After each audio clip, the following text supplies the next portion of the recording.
시간 하나님께서 우리에게 주시는 말씀은 신약의 말씀 에베소서 6장 10절로 20절입니다. 신약 성경 316쪽입니다.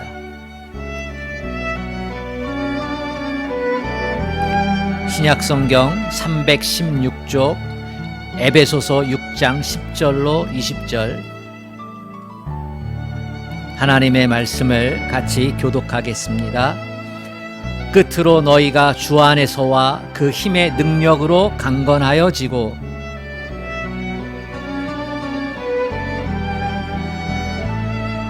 우리의 씨름은 혈과 육을 상대하는 것이 아니요 통치자들과 권세들과 이 어둠의 세상 주관자들과 하늘에 있는 악의 영들을 상대함이라.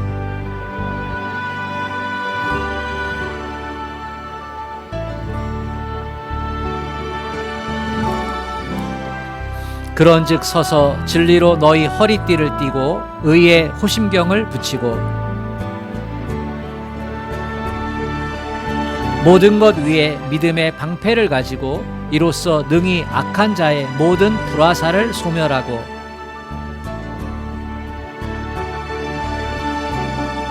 모든 기도와 간구를 하되 항상 성령 안에서 기도하고 이를 위하여 깨어 구하기를 항상 힘쓰며 여러 성도를 위하여 구하라.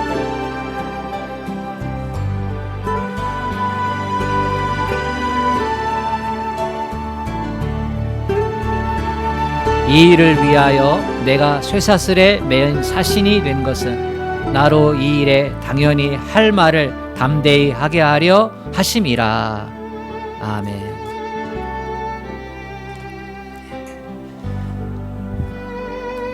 무더위 가운데서 건강 지키고 또 예배자로 이 시간 나온 여러분들을 주님의 이름으로 사랑하고 축복합니다. 주님만 사랑하면 아멘 합시다. 아멘. 작금의 시대를 평화의 시대다라고 이렇게 볼 수 있지만 신냉전 시대가 우크라이나 러시아 전쟁으로 도래를 했습니다.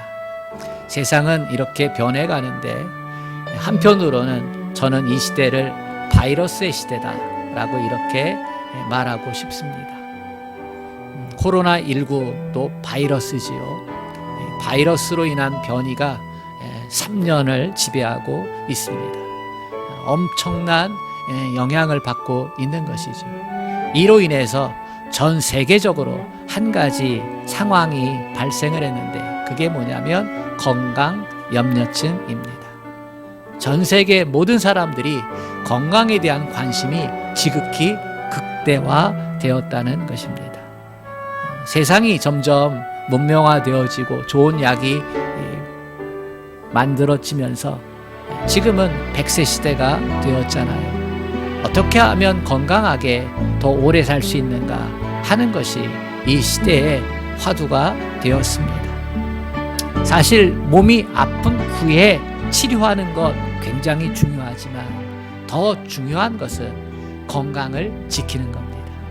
아프기 전에 건강한 몸을 유지를 하는 거지. 일반적으로 각 나라마다 보건 정책이 있는데 아픈 환자들을 얼마만큼 잘 치료해 줄까 여기에 초점을 맞춰 왔습니다. 그런데 선진국으로 이렇게 나아가면서 아픈 환자를 치료하는 것보다 더 중요한 것은 아프지 않게 하는 것이다. 이렇게 보건 정책이 바뀌고 있습니다.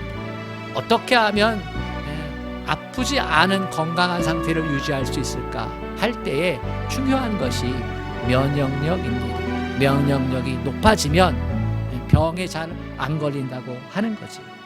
그래서 각국마다 보건 정책을 새롭게 마련을 할 때에 건강을 지키는 쪽으로 면역력을 강화시키는 쪽으로 그렇게 보건 정책을 핍니다. 돈 안 들고 면역력을 확장시키는 게 제일 좋은 방법이 운동이에요. 그래서 선진국은 사회 체육 시설들을 확장을 시키잖아요. 그렇죠? 어디서나 일반적으로 누구나 다 운동할 수 있도록 많은 운동 시설들을 만들고 편의 시설들을 제공을 합니다. 병은 바이러스에 맞서 싸울 힘이 약해지면 그것에 점령당하는 거예요. 1차적으로 감기도 감기 바이러스가 우리 가운데 오지만 면역력이 안 좋은 사람은 먼저 걸리죠. 면역력이 좋은 사람은 걸리지 않습니다. 우리 몸의 암세포도 마찬가지예요. 면역력이 좋은 사람은 안 걸립니다. 면역이 나쁜 사람이 먼저 걸려서 병에 이르게 되는 거죠. 코로나 바이러스도 마찬가지입니다.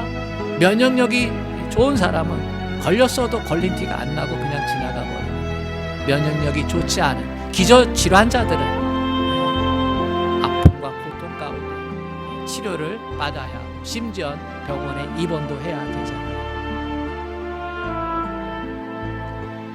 운동해야 되고 좋은 음식 먹어야 되고, 그래서 좋은 음식, 면역력을 높이는 좋은 음식, 여기에 대한 기사들이 매해마다 쏟아져 나옵니다. 슈퍼푸드가 뭐냐 이렇게. 햇빛을 쬐는 것도 마찬가지입니다. 하루에 20분 이상씩 햇빛을 쬐야 몸의 면역력이 높아진다는 거죠. 무더운 여름에도 하루에 20분 이상은 햇빛을 쬐라는 거예요. 그런데 여러분, 이러한 원리가 육체의 면역력에만 해당되는 것은 아닙니다. 인간이란 기본적으로 영과 혼과 육으로 구성되어 있습니다. 성경도 이것을 말하고 있어요. 데살로니가전서 5장 23절에 평강의 하나님이 친히 너희를 온전히 거룩하게 하시고 또 너희의 온 영과 혼과 몸이 우리 주 예수 그리스도께서 강림하실 때에 흠없게 보존되기를 원하노라. 인간이 육신과 정신 그리고 영으로 구성되어 있다. 혼은 정신이고 또 마음이죠. 이렇게 구성이 되어 있는 거예요. 우리의 영과 혼과 몸이 건강하게 보존되기를 원한다. 이게 성경이 우리에게 요구하는 건강한 상태입니다. 세계보건기구 WHO에서 건강에 대한 정의를 할 때 단지 육체적인 질병만을 말하지 않고 정신적이고 영적인 부분, 심지어 사회적인 부분까지 강조하고 있습니다. 한번 들어보실래요? 건강이란 육체적으로, 정신적으로, 영적으로, 그리고 사회적으로 온전히 좋은 상태다. 그리고 단지 질병이나 병약함이 없는 것을 뜻하는 것은 아니다. 성경뿐만 아니라 세계보건기구인 WHO에서도 이 육체의 건강과 정신의 건강과 이 영의 건강이 중요하다는 것. 사람은 누구나 육체와 정신과 영, 이 세 가지를 다 가지고 있습니다. 이거 없는 사람 없습니다.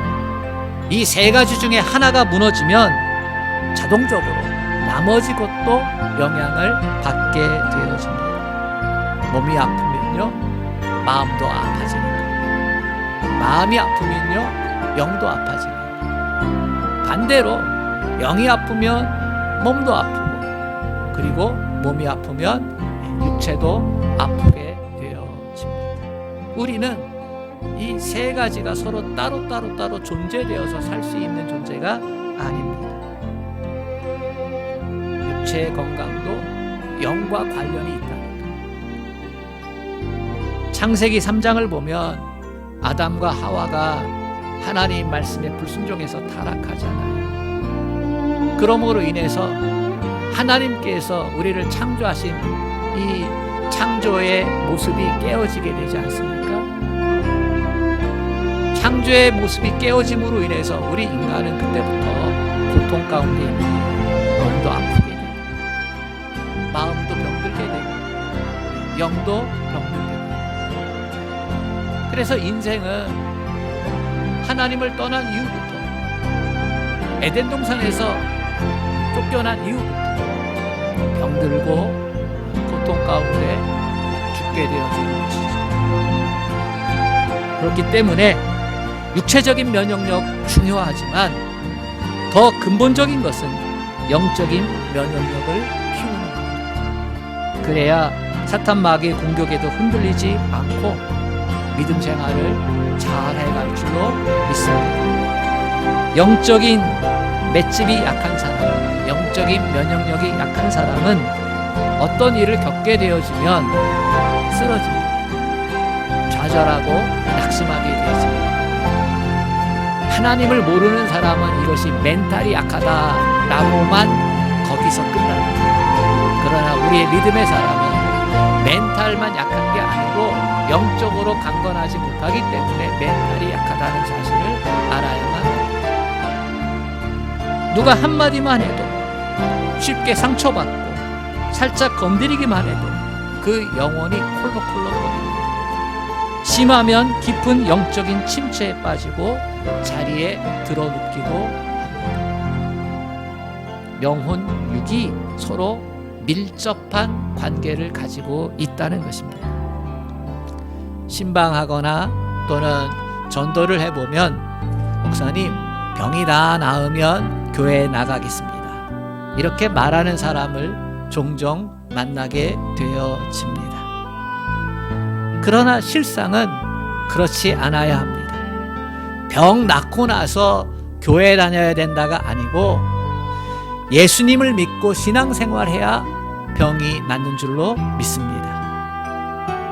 다 낫고 나서 예수님 찾는 건 그건 뭔가 틀린 거예요. 그것은 육체의 건강만 아는 거예요. 마음의 건강과 영적인 건강이 있다는 것을 모르는 거예요. 사실은 육체의 건강보다 몸의 건강이, 마음의 건강, 정신의 건강이 더 중요하고, 마음의 건강, 정신의 건강보다 더 중요한 게 영적인 건강이거든요. 그래서 예수 믿고 신앙생활을 해야 건강해진다라고 하는 게 더 올바른 말입니다. 왜냐하면 예수님이 십자가에서 고난받으신 것은 단지 우리의 영혼만을 위해서 구원을 위해 십자가에 고난받은 건 아닙니다. 예수님의 구원은 우리의 몸과 마음과 영혼 모든 것을 구원하시기 위해 고난받으신 거예요. 그래서 이사야 53장 5절을 보면 그가 찔림은 우리의 허물을 인하며 그가 상함은 우리의 죄악을 인하며 그가 징계를 받음으로 우리가 평화를 누리고 그가 채찍에 맞음으로 우리가 나음을 입었다. 이 이사야 53장 5절 말씀은 우리의 구원을 의미하는데 그것은 전인적인 구원을 의미하는 겁니다. 하나님께서 우리에게 주신 것은 전인적인 구원임을 믿으시기를 바랍니다. 그러나 당장 우리는 육적인 구원만을 먼저 하나님 앞에 요구합니다. 육적인 건강이 최선이라는 거예요. 왜 그렇습니까? 아프기 때문이죠. 병이 걸려 아프고, 배고파서 아프고, 출세 못해서 아프고. 가장 먼저 반응 속도가 제일 커요. 육신이 아플 때, 마음이 아플 때, 영이 아플 때 우리가 가장 급하게 아파하는 것이요, 이 몸이 아플 때요. 육체가 아플 때 반응 속도가 정말 빨라요. 조금만 아파도 약을 찾고, 조금만 아파도 병원을 가고, 학생들은 조퇴하고 병원 가고, 직장인들도 조퇴하고 병원 가고 그렇잖아요. 아프냐? 그럼 병원 가. 자동이에요. 거기에 뭐 생각하고 자시고 할 게 없어요. 아파? 그럼 병원 가야지. 왜? 아프니까.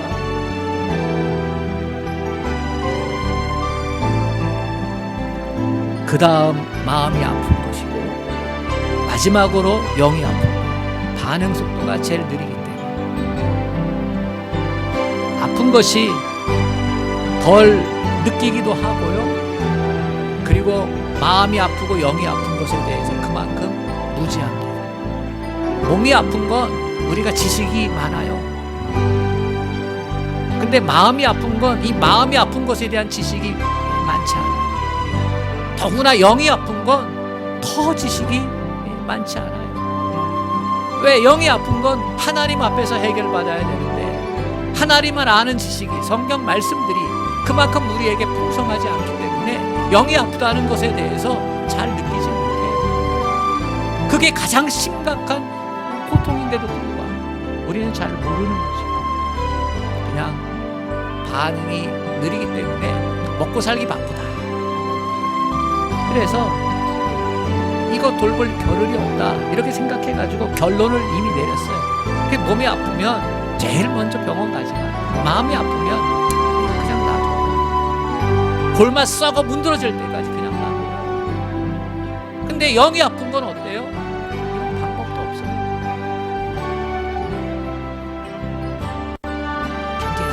견디다 못해서 교회에 찾아가. 그제서 여러분, 무엇이 가장 중요합니까? 어느 것이 훨씬 더 심각한 문제를 가져옵니까? 아픔을 느끼는 속도가 느리면 느릴수록 더 심각해진다는 것을 알아야 합니다. 육체적인 질병보다 정신적인 질병이 더 큰 문제가 돼요. 육체적인 질병은요, 이건 그래도 활동할 수 있고 생활에 나갈 수 있어요. 그러나 이 정신적인 질병, 마음이 병들면요, 이건 감당이 안 되는 거예요. 왜? 누가 도와주기가 쉽지가 않아요. 아주 전문적인 의사, 정신과적인 의사. 근데 그것도요, 환자가 협조를 해줘야 되는데 못하는 부분이 훨씬 더 많아요. 그래서 이 정신적인 병을 고치기가 어려워요.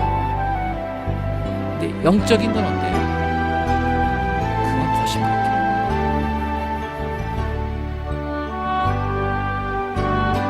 그래서 사도 요한은 요한 3서 1장 2절에 이렇게 말합니다. 사랑하는 자여, 내 영혼이 잘됨 같이 내가 범사에 잘되고 강건하기를 내가 간구하노라.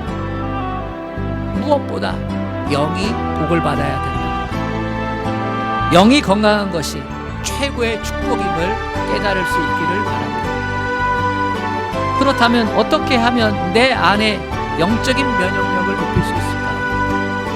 이 문제는 성도들의 건강한 믿음 생활과 깊은 관련이 있습니다. 우리 성도들이 믿음 생활 건강하게 해야 돼요. 믿음이 병들고 신앙이 병드는 때가 있다는 거예요. 이 영적인 면역력이 강해진다는 것은 어떤 의미예요? 쉽게 말하면 우리의 속 사람이 건강해진다는 거예요. 우리의 속 사람. 오늘 말씀 10절과 11절에 이렇게 얘기하죠. 끝으로 너희가 주 안에서와 그 힘의 능력으로 강건하여지고 마귀의 관계를 능히 대적하기 위하여 하나님의 전신갑주를 입으라. 여기서 끝으로 너희가 주 안에서와 그 힘의 능력으로 강건해지고 이렇게 말하잖아요. 여기서 그 힘의 능력은 뒤에 나오는 하나님의 전신갑주를 의미를 하는 겁니다.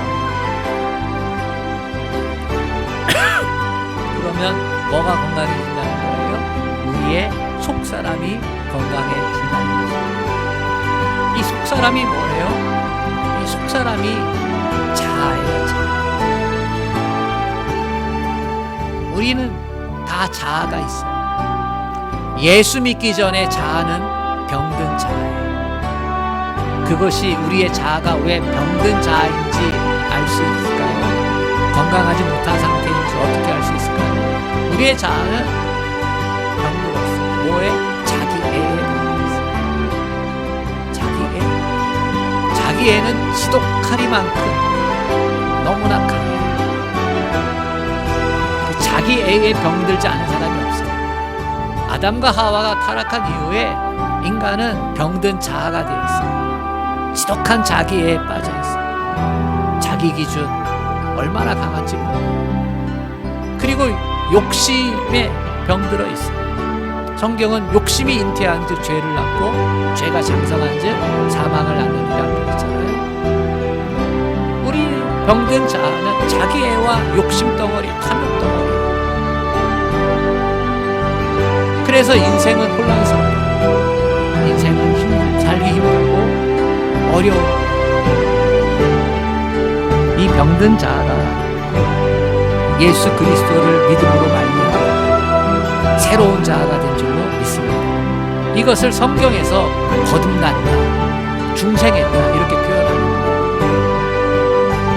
이 병들었던 자아가, 자기 애와 욕심과 탐욕으로 병들었던 자아가 예수님 안에서 하나님의 사랑을 통해서 새로운 자아로 변화받은 거예요. 새로운 자아가 되면서 뭘 깨달아요? 아, 나는 하나님의 피조물이다. 나는 하나님의 형상과 모양대로 지음받았던 존재다 라고 우리 자신이 깨달아집니다. 그래서 나는 하나님의 자녀가 되었어요. 예전에는 나도 모르는 사이에 죄의 종이 되었어요. 그 죄의 종노릇 됐어요.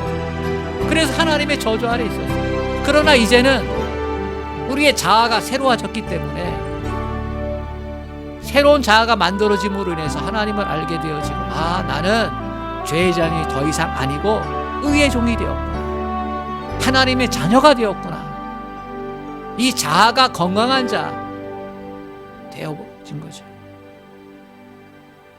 이게 거듭남이에요. 새로운 자아가 생겼어. 이게 속사람이 생겼어, 새롭게. 그런데 이 속사람이요, 강건해져야 돼. 우리가 예수를 영접하고도 아, 하나님이 계신 걸 알고 내가 하나님의 형상과 모양대로 지음받았다는 걸 알고 내 자아가 그렇게 새롭게 되어졌는데, 근데 왜 옛삶으로 돌아갈까?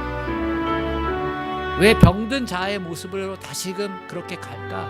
그건 우리의 속사람이 연약해서 그래요. 강건해지지 못해서 그래요. 영적인 면역력이 취약해진 거예요. 속사람이 자라질 못했어요. 어떻게 해야 이 속사람이 자랄까요? 사도 바울은요, 하나님의 전신갑주를 입으라는 거예요. 하나님의 전신갑주를 입으라.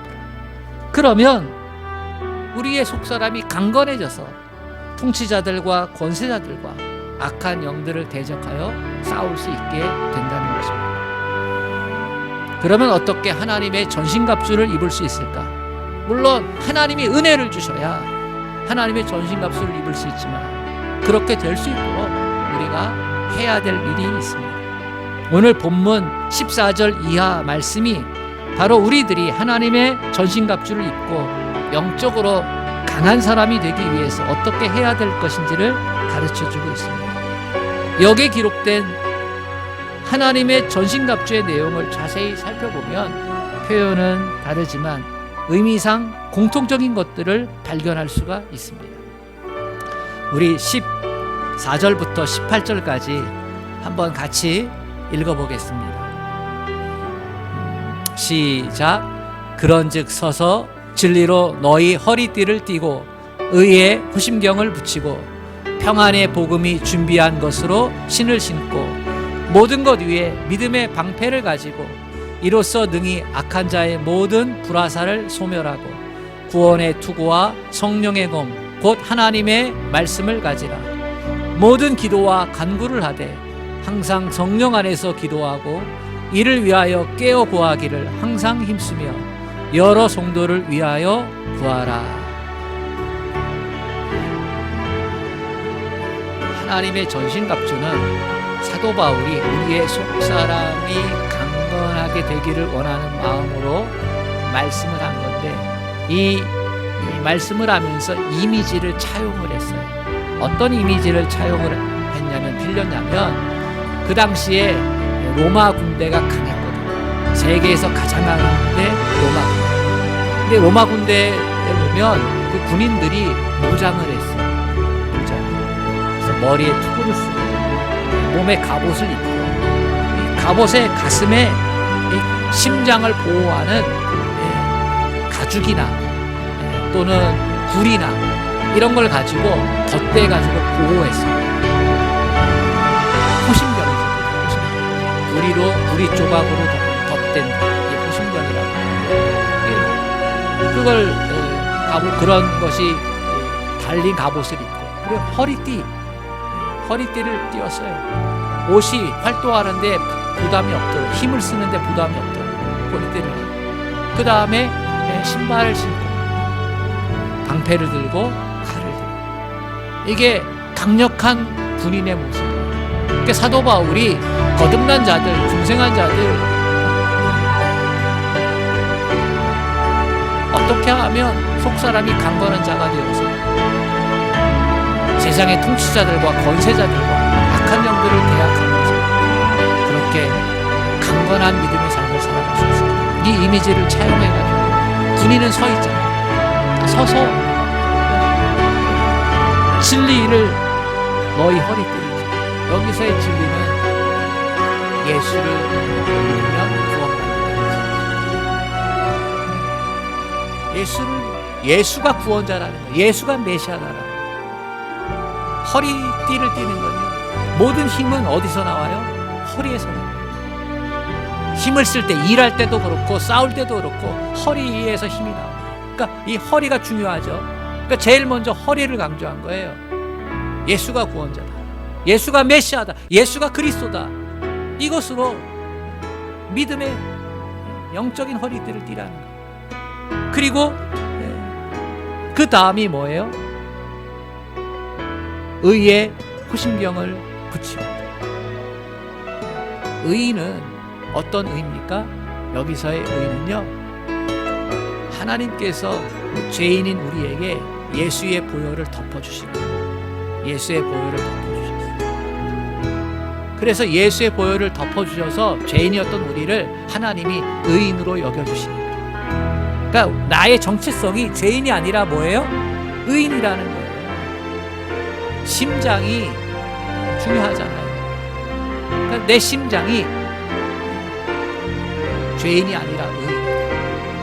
우리의 정체성이 의인이다. 의인으로 살라는 거예요. 우리가 살면서 우리의 정체성이 얼마나 흔들려요. 연약하고 부족하고 넘어지고 잘 쓰러지고 그렇잖아요. 항상 위축되어 있어요. 그러지 말라요. 너는 존귀하고 보배롭고 존귀한 하나님의 자녀다.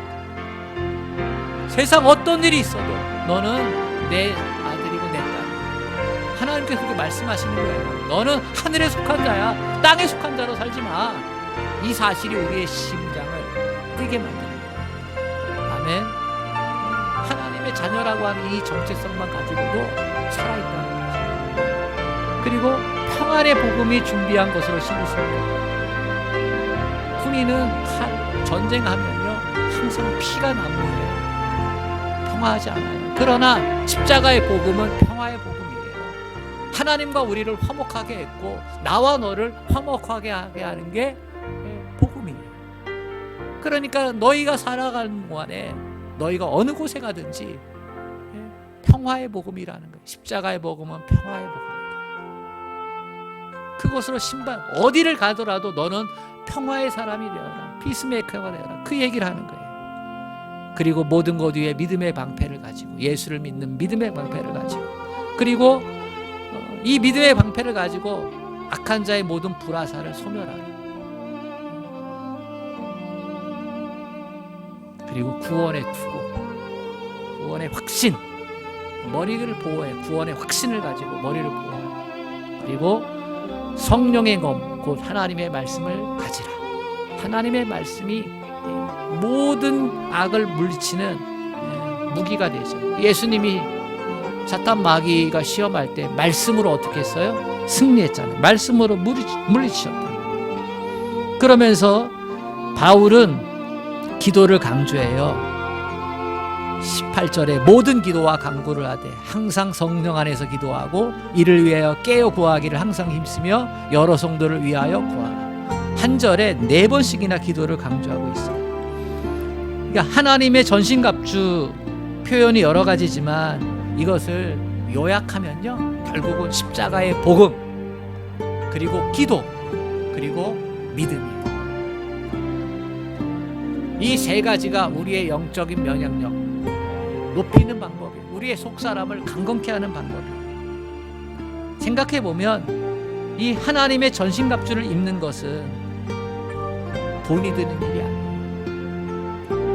우리의 영혼, 육의 면역력을 높이는 가장 탁월한 방법이에요. 우리들이 날마다 운동하고 좋은 음식 먹고 햇빛 쬐고 그래야 건강해지듯이 영적으로 동일해요. 날마다 복음이 담긴 말씀의 양식을 먹어야 하고, 날마다 부르짖어 기도해야 하고. 왜요? 기도는 우리 영혼의 대화니까. 하나님으로부터 기도함으로 신선한 산소를 공급받는 거예요. 여기에는 찬송도 포함이 됩니다. 왜냐하면 찬송은 곡조 붙은 기도입니다. 기도가 힘들어질 만큼 삶이 힘들 때가 있잖아요. 그때 찬양은 우리로 하여금 기도의 자리로 나아가게 됩니다. 찬양은 검증된 기도예요.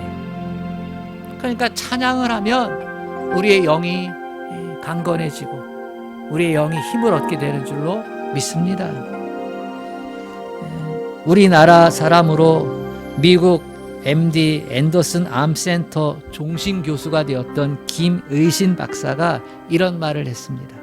미국의 유수한 대학 병원들의 연구 결과 누군가로부터 중보 기도를 받는 사람이 그렇지 않은 사람보다 치료 효과가 월등하게 높고, 찬송을 부르는 사람은 그렇지 않은 사람보다 암에 대한 면역력이 최대 2000배까지 높이 나왔다.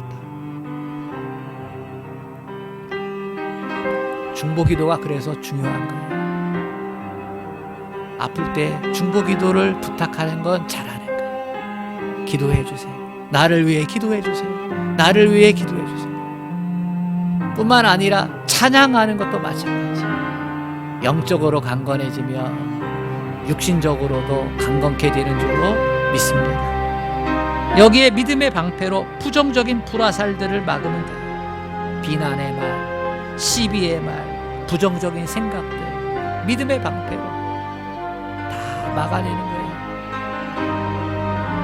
하나님께서 우리에게 주신 믿음을 가지고, 예수를 믿는 믿음을 가지고 이 부정적인 말 다 막아내는 거예요.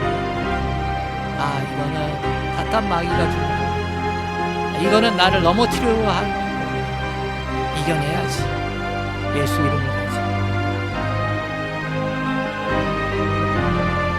그렇게 하면 속사람이 강건해지고 우리의 마음도 좋아지고 우리의 육신도 강건하게 되는 줄로 믿습니다.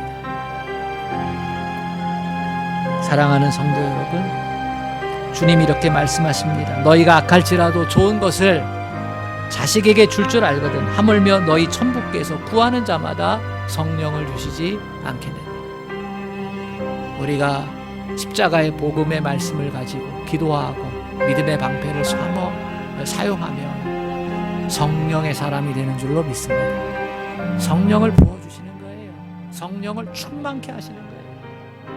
그러면 우리의 영이 강건해져서 이 땅에서도 하늘의 복을 누리면서 믿음 생활을 건강하게, 믿음 생활의 열매가 맺히는 삶을 살아가게 될 줄로 믿습니다.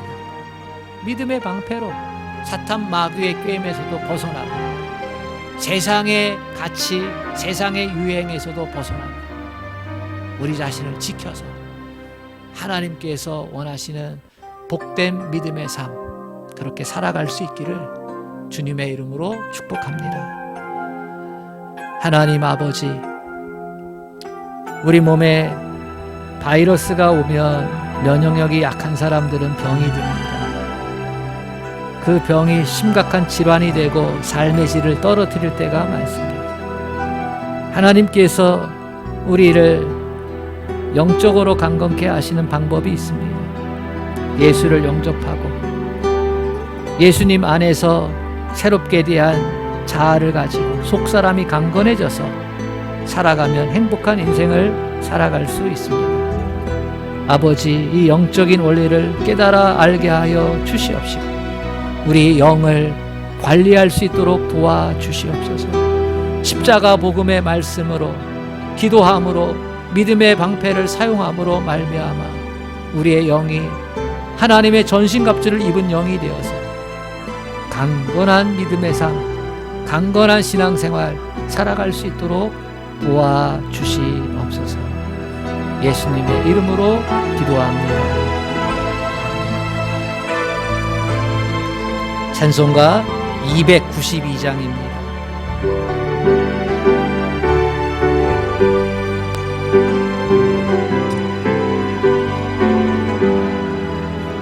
주 없이 살 수 없네 죄인의 구주여, 그 귀한 보배 피로 날 구속하소서.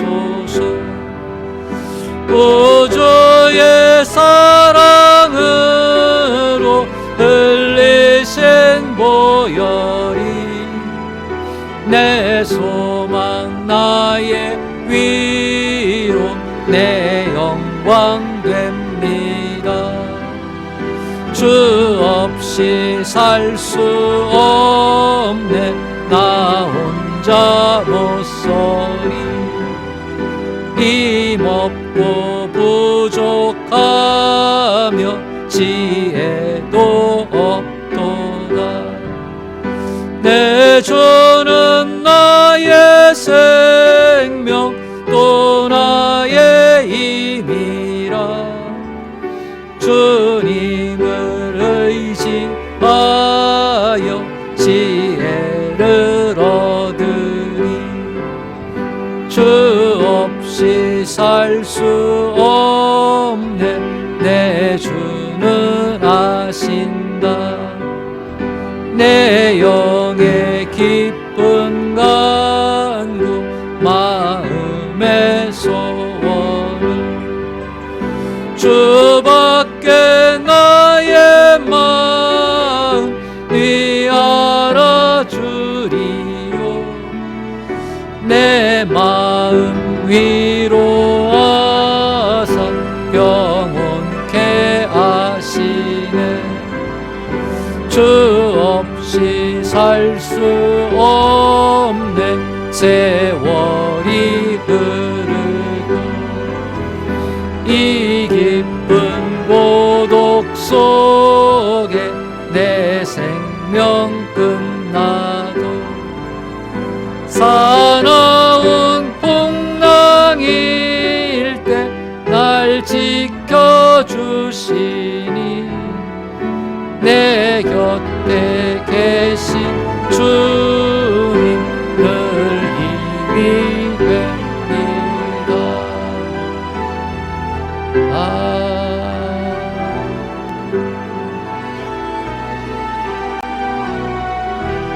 사랑의 하나님, 하나님께서 택하고 지명하여 예수 믿게 한 우리 성도들 한 사람 한 사람 그 속 사람을 강건케 하여